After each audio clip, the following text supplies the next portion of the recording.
ঘুমাতে পারি না, খেতে পারি না, বাচ্চাকে দেখলে ইনসিকিউর লাগে। বারান্দায় বাচ্চা মারা যাবে, ছাদে মারা যাবে, বলেন?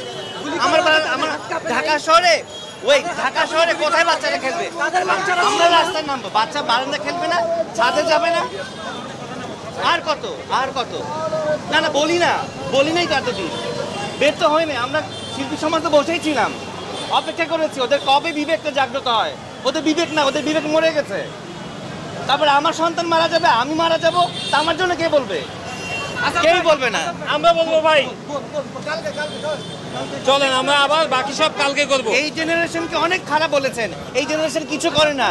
সবচেয়ে দুঃখ লাগে কিভাবে, আমি বলি এসে নেগোশিয়েট করেছে ভদ্রভাবে, আমাদেরকে মানবিক মর্যাদা দিয়েছে, নাগরিক হিসেবে আমাদের সাথে কিভাবে কথা বলতে হয় সেটা করেছেন, চেষ্টা করছেন। এটা একটা ভালো দিক, আমরা এরকম আরো অনেক ভালো দেখতে চাই।